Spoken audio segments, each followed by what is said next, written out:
Nature doesn't recognize good and evil. Nature only recognizes balance and imbalance. Olivia Dunham with the FBI. I knew someone would come eventually. There are things happening here that I can't even begin to explain. Parallel Earth, just like ours, but slightly different. You were drugging children. I'm not from here, am I? You belong with me. You're pregnant. The timeline has been rewritten. He was erased. He says it's your son. I've got to get home now. Olivia has been dosed with cortexiphan. I remember us. When I look into your eyes, I know it's you. Goodbye for now, Agent Dunham. You understand the risks of wanting to save the world. Everything we've been through has just been preparation for what we face here. Now. Today is the day for which we were created.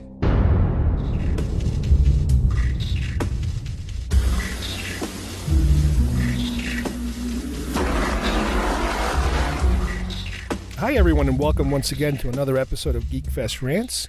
Today we have a belated, I guess you could call it, fall preview show, which we are kind of turning into a fall recap. Review recap show, because we've already had a number of shows. Most of the shows have premiered already. That's right. So we are going to talk about a couple of the new ones and a couple of the old ones that we're interested in. Obviously, some are returning shows and some are completely brand new shows that, we always hope turn into something, but a lot of times they turn into another flash forward or some, genre stuff that doesn't last too long. So let's hope that by the time we actually air this episode, these shows will still be around. Joining me today, I have Steve Ivona. Say hi, Steve. Hey, guys. And Tony Rossi. Say hi, Tony. Hello. Well, let's start with Sunday, because that's usually the start of the television week, at least the way they break it down. And we have a number of returning genre shows, one of them being Once Upon a Time. Excellent. Best show on TV. Agreed. The first season ended with Magic coming back to Storybrooke and everybody remembering who they were, where they were, and why they were there. And for a while, we didn't know if season one, where we saw the story going beyond that, or were they going to wait until the end of the series to return the characters' memories and everything. But they ended season one that way, started season two in kind of a new direction. That's kind of a bold move. It's working well. Yeah, they didn't stretch it out too long, because that can be a killer for a TV show. And I think they're doing a good job so far. One of the clever things I think they did is last year especially, the Queen, Regina, seemed almost like this irredeemable evil character, and what they did is they brought in her mother, who is even more irredeemably evil. Right. So now I think this season we're probably going to get to see a little bit more of a human Regina. She's not going to turn into a saint, but maybe we'll see a few more areas of humanity come out of here, like we did with Rumpelstiltskin occasionally last season through his relationship with his son and with Belle. Is it right? Belle, Emily DeRaven from Lost. Yes. So I think it's going in a good direction. I agree. I'm 100% in agreement with Tony. I would have to say that for me, Once Upon a Time is the new Lost. The new Lost. Yeah, you read my mind, Tony. It's like my surrogate for Lost, but it's still its own animal. They do have the flashbacks, and they have this sort of similar structure as Lost did. I just love the way they take these fairy tale characters and put their own spin on it. Mm-hmm. Seeing characters like Mulan. They seem to be really grabbing everything out of the Disney stable. Captain Hook and all these ones that are coming up. But this was one of the shows that I thought, I'll give it a try. It had that Lost pedigree, but I didn't know if it would amount to anything, because so many shows in the wake of Lost have failed. But I think Tony really just summed it all up for me. I can't get enough of the show, and it probably is my favorite show on TV now. The other new dimension also is last season was just kind of the past in the storybook land and fairy tale land, and then Storybrooke, Maine. But now we have the past in the fairy tale land, the present in fairy tale land, and also the present in Storybrooke, Maine. So they've really opened up the storytelling possibilities there. Absolutely. Yeah, you guys are absolutely right. For me, I remember it was a little difficult to get into the show because I was having trouble with the fantasy world versus the real world. But I caught on to that. In other words, I was able to grab onto that and continue with it. And one of my biggest fears was, what happens if everybody starts to remember who they really are? Does the show completely fall apart at that moment? Well, that's what I meant when I said it was a bold move. Right. As Tony pointed out, this is something they could have waited for until like season 7. Right. But they just went there. And not only that, but it's working. They can function in that manner, at least for now. Mm-hmm. No, it's just terrific. And they also have the benefit of somewhat established characters that they write really well. I think the characterizations on this show are outstanding. So, and I find all the stories equally as compelling. The past in Storybook Land, the present in Storybrooke, and now this present in Storybook Land. I think the possibilities are endless. Well, another returning show that's on Sundays is The Walking Dead, which we're not going to go too crazy over because that's the type of show that we usually devote an entire show to. Without Tony. yeah, this is the part where Tony stays quiet. Yes. Nothing to say here.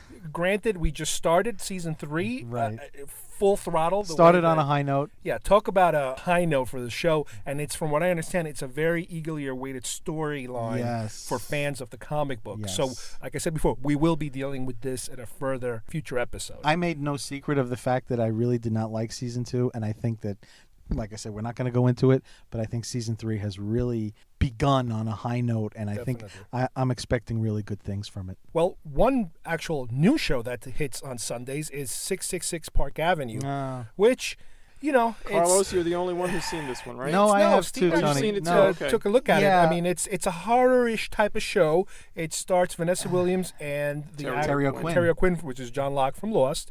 And in a way, I kind of see it as a American Horror Story kind of wannabe.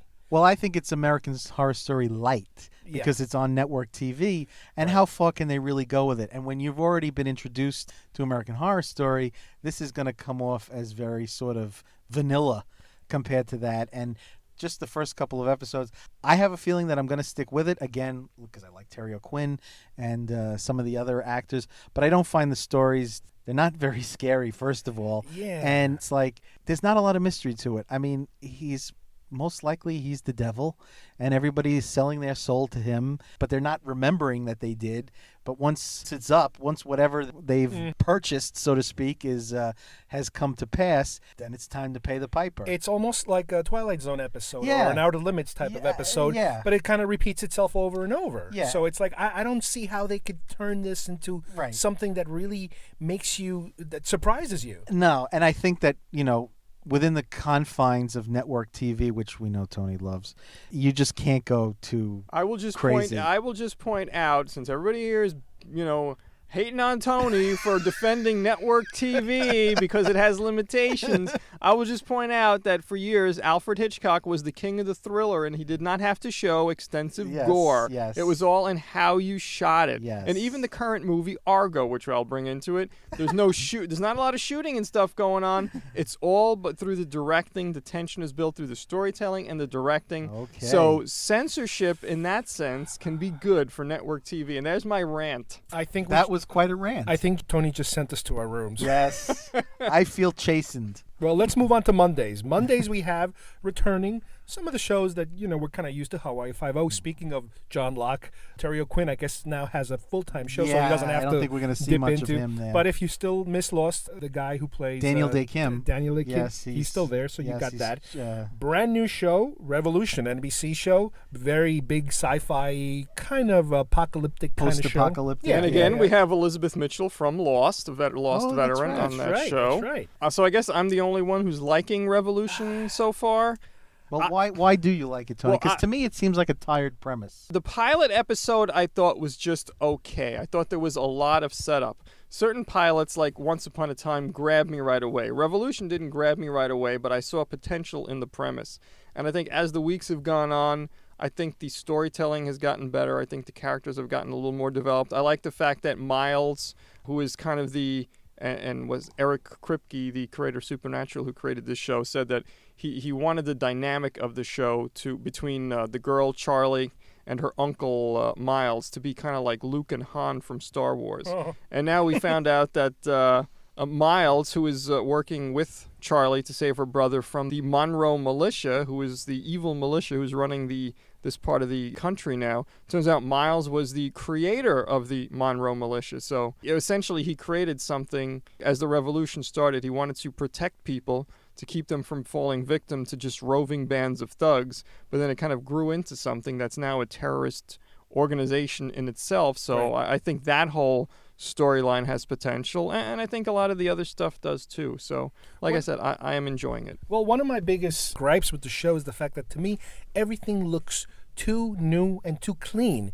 And obviously the stars of the show are all like model-looking, beautiful Well, people. isn't that always the which, way? Which, I in a mean- way, I mean, you could kind of say, well, so is most of the TV shows Yeah, out there. pretty much. But I still don't get that much of a worn feel to the environment they're in. It looks a little too artificial to me. But Well, again, I mean, that's suspension of belief. they didn't walk around looking grungy on Little House on the Prairie, and essentially the That's a power good is no point. power there either. You Yeah. know, just because the power went out, they still have water. Well, I'm not giving up on it. I'm just saying that it hasn't grabbed me. Like, and again, you have a show like The Walking Dead, a show like Lost, a show like Battlestar Galactica that it grabs you very early and it just shakes you and doesn't let go. well, This hasn't happened I to will me with point- this particular episode. Lost for me didn't really grab me until the third or fourth episode, whatever the Locke episode was, the one where we learned that he was originally in a wheelchair and now he's walking. So who knows? Maybe Revolution will do something that grabs you yet. All right, well, let's move on to. Is this Dancing with the Stars now? Oh my God. I'm leaving. Well, we're going to skip Tuesday because there's nothing really genre related that's new on Tuesday. But Wednesday, there's a show Steve is a little bit interested in called Arrow. Well, you know, it's like the law. If it has anything to do with superheroes or is a ripoff of a comic or whatever you want to say, I have to watch it. I have to give it a try.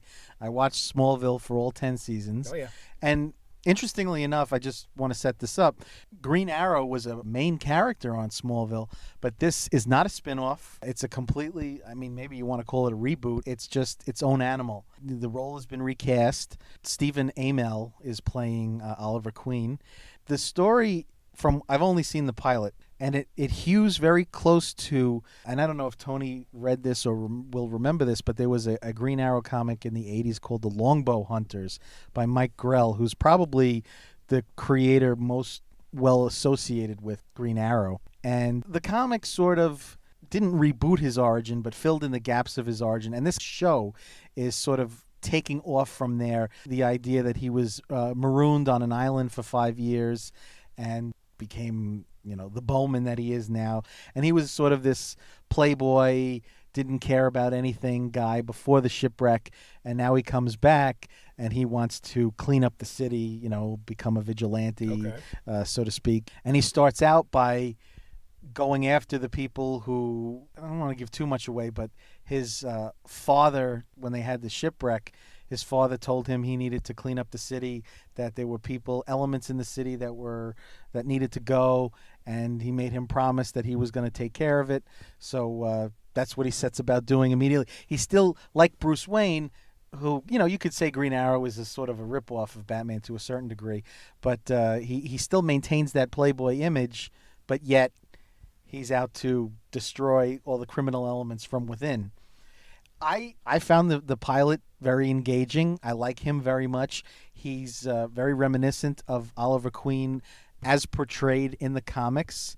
It's really the only show, this superhero-related show this season. And from what I gather, it's gotten some pretty good notices. Again, visually, production design, it's also very reminiscent of the comic that I mentioned, The Longbow Hunters. And I think that's the right source material to be pulling from. And I have very high hopes for it. I think it was cast well. There's been promise of other DC characters. They're not like sort of like the Christopher Nolan Batman. They're not going to have super powered heroes. Like you're not going to see Green Lantern or Superman, or you wouldn't see them anyway. But there are characters that people will know. Deathstroke, who's an assassin, who was sort of a villain of the Teen Titans, but they're going to be using him. I just saw a bunch of stills from an episode with him when he's got the exact costume that he had in the comic. Black Canary, who is the sort of love interest of Oliver Queen, has already been introduced, and they're sort of teasing that she's going to become the Black Canary. So, long story short, I like it. I have high hopes for it. I think it started off well.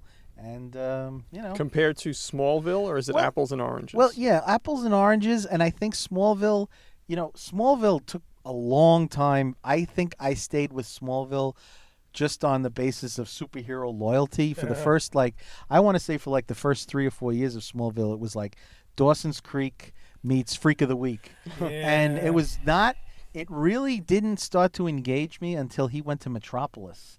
And they started introducing more of the DC pantheon of heroes. Right. Then I'd say by the end, I mean, I watched all 10 seasons, but I'd say the last 4 were really excellent. And I think this one, just like we were saying before, this one grabbed me right from the start. I love superheroes, so anytime, we get a show on TV that's halfway decent, I'm going to watch it. Well, I was hoping to see it, and I was interested in seeing it, but unfortunately my cable company has dropped the CW because of some, cable rate dispute they were having. So the only way I can watch the show now is through the internet. I have to go to the website and watch it, so I'm hoping to be able to catch up to it at some point. Or I might just wait for the DVDs to come out and catch up in my more traditional way of catching up. Or you can create a picket sign and go to your cable company and start, marching outside. There you go. It's been done before. Tony, you have no interest in Arrow? I'm interested in it. I just haven't had time to watch it. Okay. Also on Wednesdays, we have American Horror Story. Speaking of 666 Park Avenue, this is the original one, if you want to call it. And Tony from the backseat says, Well, I mean, I don't think Twisted quite even describes. I mean, this show goes, way, way over the top. It's an FX show. I liked it. Yes. Again, was saying to myself, well, how the hell is this show going to go on? But now, with the new season, and I believe every subsequent season, it's going to have a completely different storyline, bringing in some of the original actors in completely different roles. Talk about a rebooting every season type of a scenario. Which is fine. This is the opposite of Fringe. Yeah. They do not reset the clock every time the season changes. They invent a new Which season. is fine. From what I gather, I haven't seen this season's premiere, but this season I think is going to go way out there. I mean, not just horror, but we're talking aliens. Oh, wow. Yeah, so I'm there, but I don't know. I mean, if it can, I am not there. They did a great job as far as I'm concerned with the first season, combining these elements that are now. Granted, it's an FX show, so they can go a little further than your typical network, and so they have some great actors. Jessica Lange won an Emmy, and Zachary Quinto showed up a couple times, and he's going to come back again. They got some really good actors here some of them are actually springboarding from this to other shows, and it is kind of it is creepy, and it is racy and some might very even say adultish. It's sick. Yeah, it's more. Well, it's the guy from Nip Tuck. We're used to his craziness. Oh, yeah. And again, I'm going to definitely return to this one. All right, well, let's move on to Thursdays, the must-see TV night that used to be back in the 80s. Back in the 80s. Let's start with Big Bang Theory, which obviously it's back and it's going to keep coming back for a while. I think so. Does anybody here not watch this show? I'm watching season 1 on DVD, Oh, so cool. I'm Okay. way behind. So you guys can take this one. Well, I mean, I think it's got mass appeal, but I think for those of us in the know, it's even funnier. Oh, yeah. We get just about 198% of the jokes. You always feel like there's something they're giving for you. just for you. us. But I mean, when you have like the was it last season when they had the Nimoy episode yeah. with the Mego doll? I mean, that was just priceless. I mean, what can you say? It's a sitcom. It's honestly funny. It's honestly funny. It is sort of a typical sitcom, but I mean, the characters are so well drawn and so relatable. Again, I hate to say people like us, but I just think we relate to it a little bit better than the average viewer. How many shows do you watch that when they show somebody's bedroom or office, you look in the walls to see, I have that, I have this, I have that, I used to have that, I want to get that one? Yep, definitely. All right, person of interest, Tony. Person of interest started last season with Michael Emerson and Jim Caviezel. If there's any show that can be compared to a Batman story, I think it's Person of Interest, especially the Jonathan Nolan connection. Yeah. Jim Caviezel is very much like the Batman character, and Michael Emerson, who plays Mr. Finch, could almost be considered a combination He's Mr. Robin Fox. and Alfred. So And Mr. Fox. they did something very smart at the end of last season in that they brought Amy Acker on board for an episode.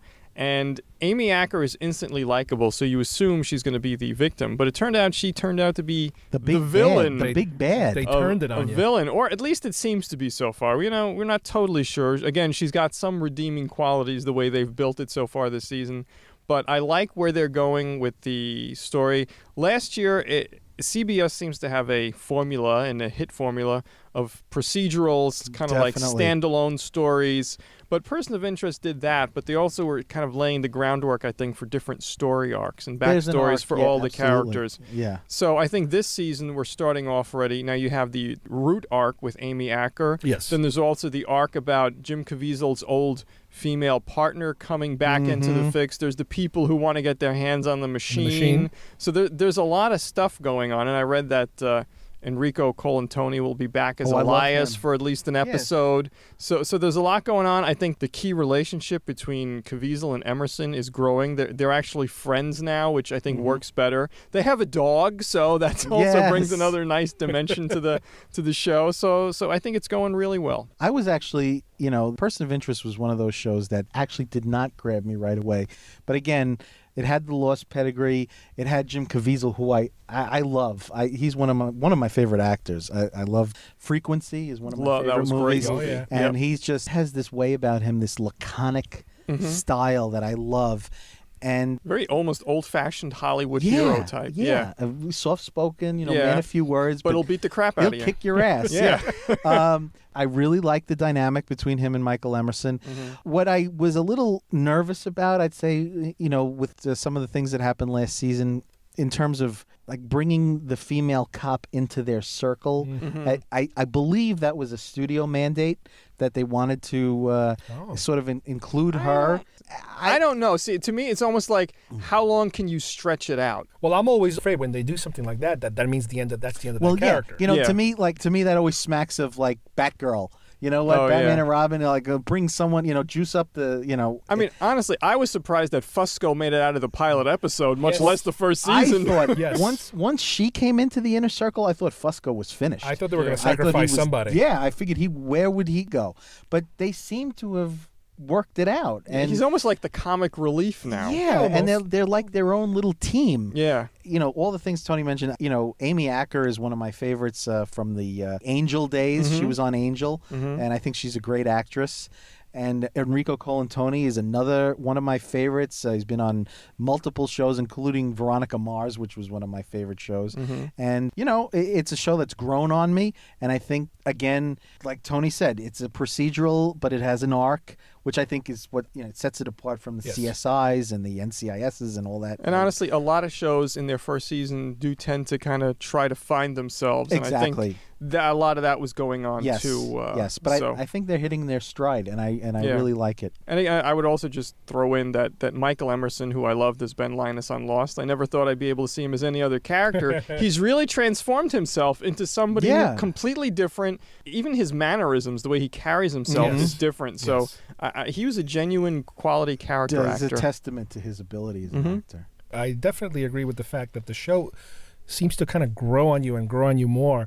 And my favorite thing about the show is when you have a potential victim that turns out to be a villain, they've done a great job with those particular episodes. I specifically like the one with the guy who was a school teacher and then ends up being the mobster. That was Elias, Enrico I Colantoni. love that character. He's such a good character and such an evil character that looks like such a nice guy. Well, that's the beauty of the machine. The machine spits out a name, but you don't know if are they the problem? Are they the solution? What's going on there? And it's up to Finch and Reese to figure it out. Well, moving on to an actual new show on Thursdays, we have Last Resort on ABC. Yes, and it's a completely different show than Lost, but I will point out it's shot in Hawaii, takes place on an island, and has a character named Shepard. So, go on from there. Now, the show itself wants to be a very epic-ish type of... A lot of things are happening that you have to believe in order for the show to work. Yes. You're dealing with an actual nuclear strike on Pakistan, I believe, from potentially the U.S., thereby creating a state of war where a submarine... Well, they refused the order. They refused the so order they're to participate basically in that. committing treason. So they refused the order because it came through the Antarctic Channel, which was supposedly disabled. That would only come through that if the president of the United States was dead. Right. So there's definitely a lot of machinations going on here. But so far, the one thing I like the action and the storytelling so far. The one thing so far that is kind of aggravating me is this fact that the U.S. basically nuked Pakistan, and there's really not enough explanation in the show so far about what led up to that. How are they explaining it after the fact? If there's some rogue faction, like in a the government. shadow government. Yeah. And that's a big, big factor in a story. In other words, actually nuking a country would be a season finale type of a situation, not a season opener type of situation. But I guess you got to throw these characters into this situation somehow. And so far they've spent a lot of time on this island where the submarine crew is kind of building their new home and taking refuge. But I think they got to do a lot more with the Washington storyline in order to make this work. Here's my thing. I'm enjoying the show, and I love Andre Braugher. I think he's a phenomenal actor. I've loved him since Homicide. But I just don't see how this show can sustain the premise for, well, forget 7 years, maybe 5 years. To me, this is a miniseries. And the fact that they form their own country almost? Well, here's the thing, too. I think there's going to be a lot of episodes where they draw this out, with the island and the dynamics of the island and the pirates living there and all that crap. I mean, it's, Carlos used the word epic, and it could be an epic thing, but it's not going to be because you're going to have these, 22 episodes a season for this storyline. It almost seems like one season. How many times can they be attacked? Right, but the thing is, how many times can they be? How many times can they hold off the entire American Navy, much less other countries? I don't know how they're going to do it. I really don't. Let me put it this way: I'm along for the ride, but I'm not optimistic. Yeah. I never watched The Shield, but this is from Sean Ryan, who created The Shield. So I don't know about his storytelling. Well, The Shield was completely believable. Well, yeah. This is a little out there, but yeah. Who knows? Maybe they'll surprise us. I hope they do. I mean, like I said, I'm along for the ride, and I think Tony's right. I think that they really need to bulk up the Washington storyline. At least, I think the island storyline is going to get tired real fast. And again, Andre Braugher is great. You also have Robert Patrick, who brings his own level of gravitas, I think, to it. So, and Scott Speedman, I like so far too. Yeah. And even Autumn Reeser so far, who is the girl in Washington who was on No Ordinary Family last or whenever that was on, is good. So I think the cast is pretty good. It's engaging so far, but right now we're only 4 weeks in. So they definitely need to do some story development here. Yeah. Okay, we'll see which way that goes. Let's move on to Friday, which is now a pretty hot night for genre shows. Starting off with the soon-to-be ending Fringe. Oh, along with Once Upon a Time, that's, I think, the best show on TV. But go ahead, Steve. I was just going to say that it's amazing how shows like Fringe and, to a lesser extent, Chuck have been able to survive. 10 years ago, you had a show like Firefly that just didn't have a prayer. But now networks seem to be listening to the fans and giving these shows that have weak ratings or whatever a shot. And the thing about Fringe is every season they seem to have reinvented themselves. Yes. And this season especially, it was genius last season. But not just reinvent themselves, because reinvent themselves is almost like you're resetting the show. Here, they're combining the storyline from, let's say, most of the original seasons with the storylines of the secondary, tertiary, and all those other seasons, and combining that into a final season that incorporates very important elements from all the previous seasons. Well, I just think that it was genius that last year they devoted one full episode to this storyline. It was like a pilot. Right. Within the scope of the show. I can remember seeing it and saying, what the hell does this have to do with last week's and then the following week saying, nothing. Where it was almost like at the time it was annoying because it was taking away from the regular storyline, but once I just watched the episode and let myself get into it, it was a hell of a strong story that they were telling. And it was Desmond from Lost. Yes, Henry Ian Cusick, who's yes. And once again, just like in Once Upon a Time and some of these other shows, you say to yourself, all right, once you're done with this, there's nowhere else you can go. Right. You cannot work yourself out of that corner. You block yourself in and you're done. But they did it. They got themselves into a new situation now that makes sense for the show. Right. Last season ended very definitively. Yeah. But they, because they had that episode, they planted that seed, and that got them the renewal. Well, I've been rewatching season 1 of Fringe DVD. To me, I would compare it to Lost in this way. In a way, that it's taking the opposite tack of Lost. Lost, I think, started as a very focused show in season 1 and that then got more sprawling as it went along. As much as I loved it, it definitely grew the plot lines and everything. Fringe seemed to start as a very more sprawling show. It was kind of like Monster of the Weekish, X-Files-ish. X-Files, yeah. And as the years went along, the storytelling got a lot more focused. And sharp, Eventually, it was almost everything was mythology related. They worked in other storylines, Mysteries of the Week, but somehow it incorporated into the... They were secondary to the arc. Exactly. Right. And the other thing I would point out that I think is also accounted for people's devotion to it is it's not just a sci-fi show. It's almost just a family drama. It's about these three people who have no one else in the world who somehow come together and build this family for themselves. Well, so even, I think that... even Astrid, you know, I mean, the fourth, she's part of, Astrid, sure, yeah, and now yeah. with their daughter, you know, that was Peter's and Olivia's daughter. Yeah, I mean, those were some great moments when Peter realizes in last season's episode that this is his daughter who he hasn't seen. And it's powerful stuff. It was great, very emotional stuff. And so far, the only one missing this season is Gene the cow. But no, and Broyles? Lance Reddick. Yeah, Broyles. Well, he's going to be on again soon. Okay, though. I miss him. And Blair Brown hasn't been on except for last year's episode. And I have a yet. feeling, although he always protests, that they'll work in Leonard Nimoy might show up. I know he's in amber, but I think, and I know his hand is out of amber. Yeah. But I have a feeling that Nimoy will. You think he's somebody's coffee table? I just think. And even the whole observer thing with this fascist government, it's even just dealing with other greater themes more important than just interesting mysteries of the week. There's a lot more going on with Fringe than meets the eye. I'm actually disappointed. I mean, I'm disappointed the show is ending, but I'm disappointed that it only got a 13-episode order because I think that this storyline really could have, been drawn to 22 episodes. But I'm just happy it got renewed. Mm-hmm. Right. It's something, and at least you're not going to get any fat. It's all going to be lean material they're going to give you. Mm-hmm. Absolutely. All right. Well, let's move on to the last show on Friday. That is another returning show, which is Grimm. Yeah, Grimm, to me, is like the B-movie version of Once Upon a Time. I enjoy it very much. Certainly not on the level of Once Upon a Time. No. It's not as elaborate a show as Once Upon a Time, but it is dealing with those mythological characters in a completely different way.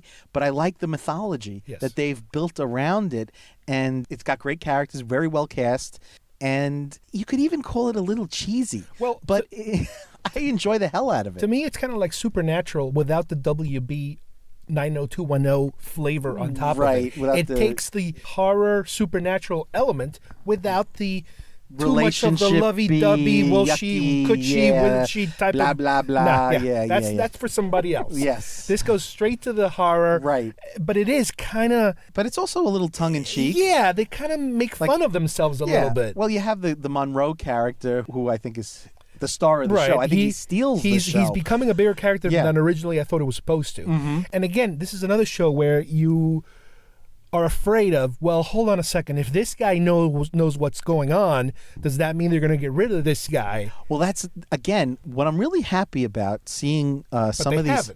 Well, but you say to yourself, how long can so-and-so not know, blah, blah, blah. But with Grimm, the partner knows, Nick's partner knows now his whole deal as a Grimm. And even though at present his fiance has amnesia, I have a feeling that when she regains her memory, she's going to know as well. Right. And so I think that opens up the story possibilities. And I think they've learned from other shows and from past generations that it just gets silly, that they just miss, or the partner just misses seeing the guy change into the monster, or he just doesn't happen to be with Nick when he captures the monster. Seasons of that. No, and that's how long they want these shows to go. Right. So again, I think it's a fun show. It's not as thought-provoking as Once Upon a Time. Right. It's not as well done, but it's entertaining, and it's just entertaining and fun. I honestly thought that there wasn't room for the two of them, but Once Upon a Time and Grimm, but I think they both have their own merits. And, they're completely different. And I have a feeling that it's probably going to last almost as long as Once Upon a Time. Let's hope so. Well, we also have on Fridays Community that's about to return. And from what I understand, it's also a shorter season because I think it's the last final season of the show. Well, they haven't come right out and said it, but they had fired their showrunner. Oh, yeah. And that's not a good sign. All the controversy with Chevy Chase. Yep. I can't believe that it actually got renewed, but I think it's only gotten a 13-episode renewal. Mm-hmm. And to date, they just pushed their return date. It was originally going to be October 19th. Now it's up in the air. Wow. I mean, they're already filming the show. Yeah. So, I mean, I would imagine it'll be a replacement for some canceled show at some point. But again, this is another show that it's a sitcom, but similar to Big Bang Theory, it's jam-packed with genre winks at geek stuff. Well, it's especially also with some of these characters. It's also a very, I think the term is meta. You know, it plays with the fourth wall. Yep. It plays with reality. They seem to know that they're in a show. Well, at least some episodes. But Abed, he seems to know something's up. Yeah. So Community is definitely an acquired taste, but I love it. So I kind of hope it doesn't get canceled, but I think the handwriting's on the wall. Yeah. I mean, I'll take the last season. I'll just take it. Yeah. Now, let's wrap this up by talking about some of the future shows that are coming, some of them being mid-season replacements, some being later season entries, whatever you want to call them. But let's just hit a couple of them. One of them is The Following. This is a Kevin Bacon vehicle that apparently he plays like a serial killer hunter. And it's a team of investigators, and he's the lead role, and he's the guy in charge of trying to figure out how these serial killers work. I'm thinking maybe it might be kind of like a Michael Mann, Manhunter kind of character, but who knows? Let's see which way it goes. From what I've seen so far, it looks at least interesting. Now, they've talked about a Psycho series coming out. Do you know anything about this? Honestly, no. And you know what's funny? Not just Psycho, but Hannibal. These are shows that... Well, the Psycho one, from what I understand, it's supposed to be a young Norman Bates. Right. Like how he becomes isn't the same his relationship true, with his mother. Which is also true of Hannibal, isn't it? Well, no, Hannibal, from what I understand, it's the character of the cop from Manhunter. And he's of chased how Will. He got Hannibal the first time. Well, here's the thing. This is the reason how why he ended up in jail, basically. This is the reason I'm lumping the two of those together. It just, to me, how do you sustain that as a show? American shows, they want 22 episodes a season and 7 seasons. And I just don't see how these can last. I mean, they're great movies. Hannibal was a character that was spun into different movies, but I just don't Well, with get Psycho, it. I wonder if they're going to try to capitalize on the fact that if you think about it, it's supposed to take place probably, in the 50s? In the 50s, yeah. So maybe it's I'm not going to say it's a Mad Men type of thing, but they will capitalize from, okay, it's a serious thriller, horror, but you get a flavor of the 50s, and let's see how good we can be recreating the 50s look. So that might be part of the flavor That of might the show. also bring some of the interest to it. The one other thing is the Psycho show is Carlton Cuse is one of the creators and writers who did Lost. So I don't know what elements he's going to bring to it, but we'll see. And like I said before, for the Hannibal one, I mean, again, they're trying to fill in the blanks, I guess, of the stories you've never heard before. Even with the future Hannibal movies, like when they did Red Dragon and when they did Silence of the Lambs, Hannibal was already in jail for all these films. Right. And even Manhunter, Hannibal is in jail. Right. And you never get that backstory of how did they finally catch him briefly touched to get him on, to go to jail. And that's, I think, where they're going to try to explore that whole area of, have we caught them? How did we catch them? The final show I want to mention is something that apparently was supposed to at one point be an actual series, and that is Mockingbird Lane, which is the Munsters. Yeah, well, here's the thing about that. Brian Fuller, who did the show Pushing Daisies, which I liked very much. Which I liked very much, too. I thought that was a very charming show.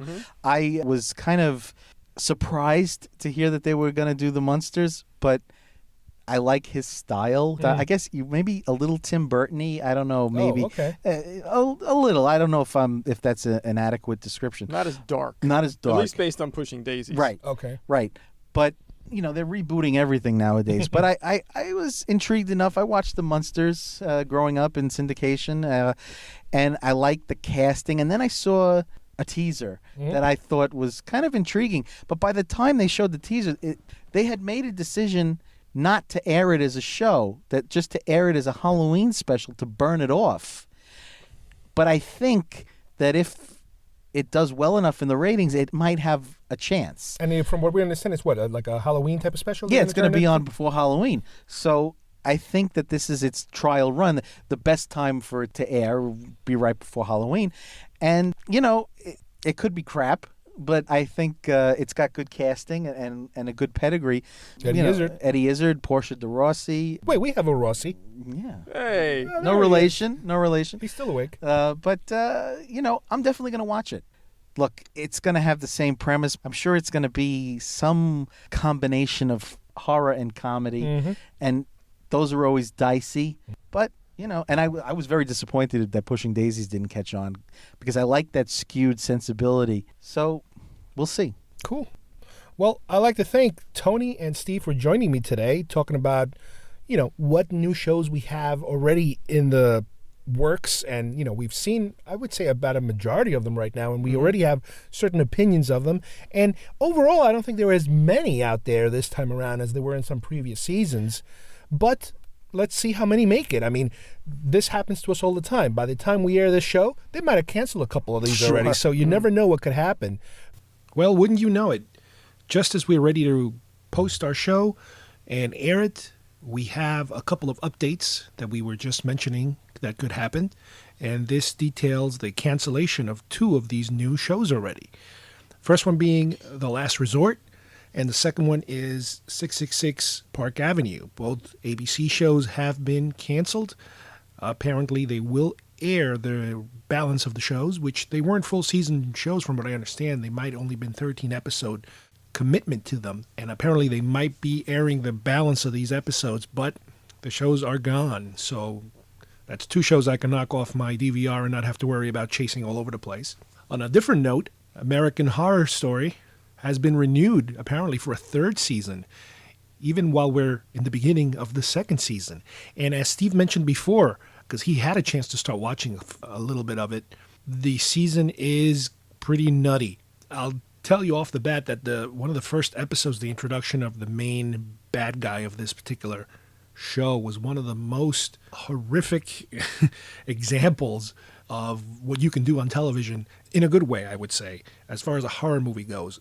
I'm talking about very high-end horror quality imagery when it comes to the development of some of these new characters they're showing you. But Steve was right. They are apparently heading in so many different directions on this season that it's a little difficult to kind of keep up with what is the main story and who exactly, what is exactly the theme of this story. To my latest count, there's the possibility of 4 different directions, 4 different, if you can call them sub-horror genres, they could be exploring at the same time, which is a little odd they would want to go that far. So there you have it once again, the horror and action/adventure genre continues to shrink as we speak. Thank you everybody for listening, and we'll see you here next time on Geekfest Rants. Bye-bye, everybody.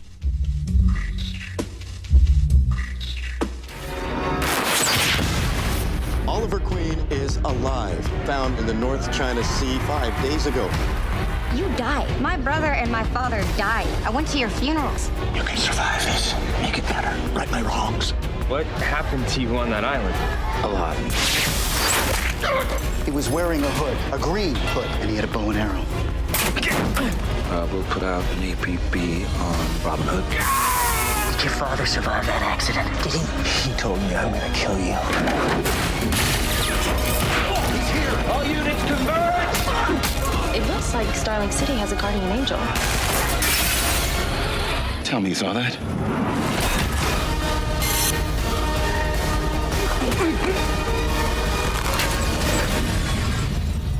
Nobody can know my secret. Stop.